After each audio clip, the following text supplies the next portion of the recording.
Acá encontrarán que va, como les decía, a tratar de cernir el concepto de pulsión parcial.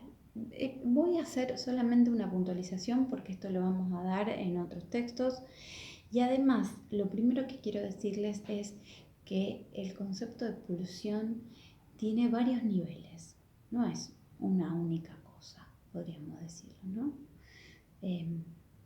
Varios niveles que quiero decir. Fíjense, es una agencia representante psíquica, o sea, fíjense, una agencia representante psíquica de una fuente de energía intrasomática en continuo fluir. O sea, acá ya habría que desplegar qué quiere decir que sea una agencia representante. Y que de una fuente de energía en el interior del cuerpo, desde esa fuente emerja la posibilidad de lo anímico.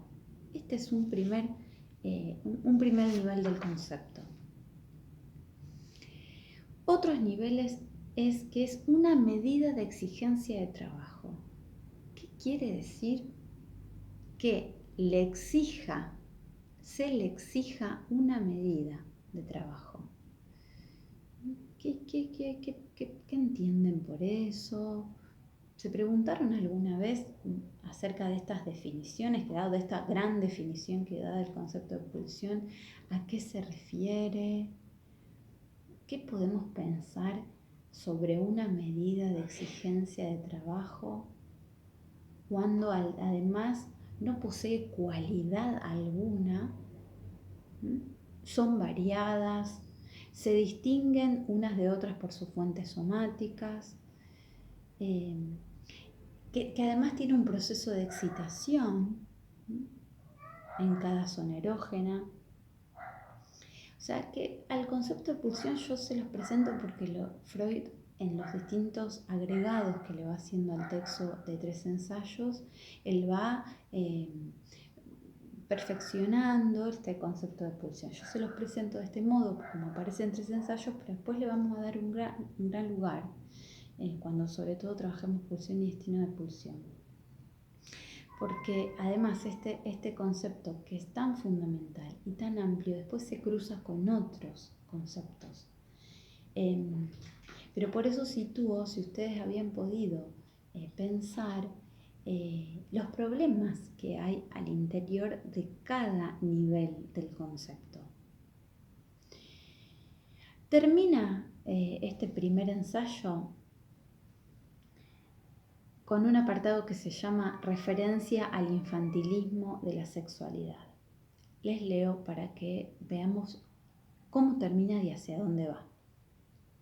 Los neuróticos han conservado el estado infantil de su sexualidad o han sido remitidos a él. O sea, si hablamos de neurótico, hablamos de sexualidad infantil. De este modo, nuestro interés se dirige a la vida sexual del niño. Estudiaremos el juego de influencias en virtud del cual el proceso del desarrollo de la sexualidad infantil desemboca en la perversión, en la neurosis o en la vida sexual normal. Fíjense cómo termina este apartado de Freud. Bueno, empieza el segundo ensayo entonces diciendo que hubo un descuido de lo infantil, que parecía que el mundo intelectual de la época se ocupaba de lo infantil, pero se ocupaba omitiendo, dejando de lado un factor elemental para lo infantil, que es la sexualidad. Ningún autor, dice Freud, ningún autor antes que yo me pusiera a pensar en esto, pensó, discúlpenme, en la sexualidad infantil. Las razones de este descuido pueden tener que ver con esta amnesia infantil, de que hay que ponerse a pensar y a indagar en esta amnesia infantil. ¿Por qué? Cuando se pregunta por la amnesia infantil, dice, ¿por qué puede ser que se constituya esta amnesia infantil? Dice que aquellas impresiones que olvidamos dejaron las más profundas huellas en la vida anímica y pasaron a ser determinantes, así dice Freud, pasaron a ser determinantes para todo el desarrollo posterior. Ahora, estas impresiones infantiles, que son vivencias sexuales, se apartaron de la conciencia. Y acá hay un punto que podemos llevarlo a pensar desde la carta 52, donde sabemos que memoria y conciencia se excluyen, ¿no? Entonces, apartado de la conciencia, no hay memoria sobre esos hechos de la vida infantil. ¿Por qué mecanismo? Por el mecanismo de la represión. ¿Cuáles son las fuerzas? Se pregunta Freud ahí. ¿Cuáles son las fuerzas que provocaron esta represión de las impresiones infantiles? Bueno, dice Freud, quien descubra cuáles son las fuerzas que provocaron las represiones habrá descubierto un punto enorme de todo este planteo acerca de la sexualidad infantil. Este segundo apartado, que es la sexualidad infantil, este segundo ensayo va a tener 6 puntos esenciales. Yo se los voy a nombrar a los puntos esenciales para que ustedes puedan ir apuntando cuáles son dentro de este gran apartado, y hoy vamos a terminar antes del último punto. El primer punto con el que ustedes se van a encontrar es el periodo de latencia y sus rupturas. O sea, que Freud, al hablar de amnesia infantil, va a situar varios momentos de la amnesia infantil, no solamente el momento de latencia. El momento de latencia se van a dar cuenta leyendo ese ensayo, que es fundamental para la constitución de los síntomas. Entonces, el primero, periodo de latencia y sus rupturas. El segundo, las exteriorizaciones de la sexualidad infantil. El tercero, la meta de la sexualidad infantil. El cuarto, exteriorizaciones sexuales masturbatorias. El quinto, la investigación sexual infantil, y el sexto, las fases del desarrollo de la organización sexual. Voy a hacer una puntualización mínima de cada uno de los puntos.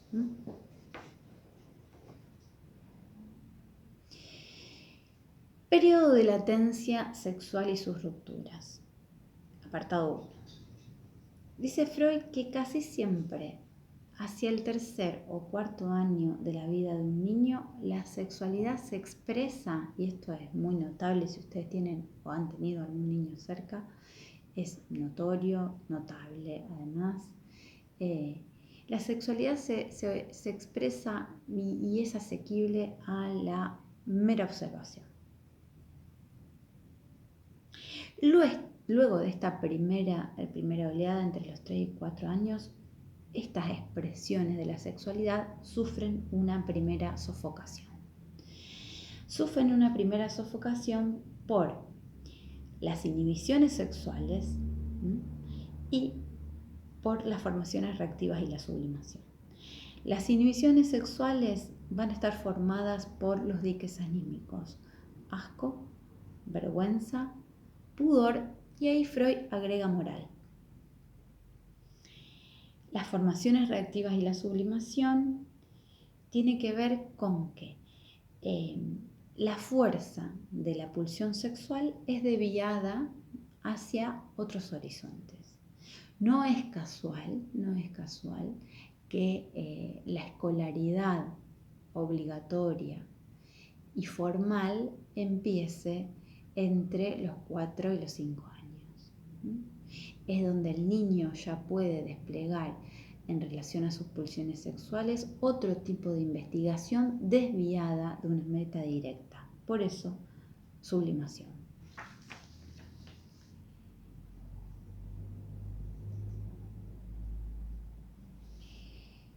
Entramos en el segundo apartado. Las exteriorizaciones sexuales, esto es muy conocido, lo deben haber visto en muchas otras materias. Freud va a hablar del chupeteo, que es un ejemplo paradigmático de esta exteriorización, o sea, donde se manifiesta la sexualidad infantil. Bueno, hay un ejemplo paradigmático de manifestación de la sexualidad infantil en el chupeteo. Este chupeteo va a demostrar que la satisfacción en primera instancia es autoerótica. Tiene un modo de satisfacción que es la búsqueda de placer ya vivenciado en el propio cuerpo. Cómo el propio cuerpo, empieza a plantearse Freud, cómo el propio cuerpo puede ser tomado como un objeto sexual. Y dice Freud ahí, que también es pensable para la vida adulta, que la satisfacción es el mejor somnífero y la compara con un orgasmo. El quehacer sexual, esto ya lo saben desde que pisaron por primera vez la Facultad de Psicología, el quehacer sexual nace apuntalado a funciones que sirven para la conservación de la vida. Luego, dice Freud, ese luego es un momento imposible de saber y además no serviría de nada saberlo. Luego empiezan a independizarse de esas funciones orgánicas, de esas necesidades, para obtener satisfacción sexual en su divorcio. Se divorcia la satisfacción sexual de la búsqueda de alimento. Ahí van a encontrarse con 3 caracteres de la exteriorización sexual infantil. Nace apuntalada a funciones corporales, es autoerótica, no conoce objeto sexual y su meta se encuentra bajo el imperio de zonas erógenas. ¿Qué es una zona erógena? Dice Freud, ahí hay una definición, es un sector de la piel o de la mucosa en que su estimulación provoca una sensación placentera. Llegamos así al apartado 3, meta sexual de la sexualidad infantil. Sabemos que la meta sexual entonces todavía no está, como va a estar en Pulsiones y su destino, identificada directamente con la satisfacción, pero sí está identificada con placer. Es buscar una sensación de placer. Esto se da estimulando las zonas erógenas. Ahí van a encontrar los caracteres de las zonas erógenas y que la satisfacción de las zonas erógenas produce un peculiar sentimiento de tensión que va a tener con el displacer. Siempre el par de opuestos van a ir jugando juntos. O con una sensación de la zona erógena periférica proyectada hacia el exterior. Acá Freud hace un pie de página que los conduce a la vivencia de satisfacción que explica en la interpretación de los sueños. Si ustedes quieren ir a buscar, es el tomo 5, página 557. Dice así, porque esto va a tener múltiples variantes y consecuencias que las vamos a ver cuando nos juntemos el martes en la clase. Dice, acerca de la meta sexual infantil. Procuraría sustituir la sensación de estimulación proyectada sobre la zona erógena por aquel estímulo exterior que cancela al provocar la sensación de satisfacción. Esto que parece como exterior va a ser relacionado con el auxilio ajeno que nosotros vimos para la vivencia de satisfacción. Van a encontrar entonces ahí las exteriorizaciones sexuales masturbatorias ya en el punto 4, cómo se activa la zona anal y cómo se activa la zona genital. Es un clásico síntoma en los niños la retención de las heces. Son muchas las consultas que hay sobre, ha dejado los pañales, pero se los tuve que volver a poner porque sin los pañales no hace caca. Hay niños que retienen muchos días y esto trae efectos orgánicos indeseables, pero fíjense lo importante de que tanto en lo oral como en la anal tienen que ver con las zonas de intercambio con el otro. Esto es indispensable para pensar la satisfacción. Son zonas donde, si bien hay una satisfacción que tiene que ver con el autoerotismo, esas zonas no están independizadas de ese intercambio con el otro. Bueno, voy a dejar acá lo que sigue de este segundo ensayo, lo vamos a ver el martes y en los próximos videos vamos a cerrar este texto y vamos a ver hacia dónde nos dirigimos. También voy a retomar esto que planteé acerca de lo real, lo simbólico e imaginario, estos 3 registros, cómo se juegan en la primera infancia, que así partimos el martes pasado. Bueno, que tengan un lindo día, nos encontramos el martes a las 6 de la tarde.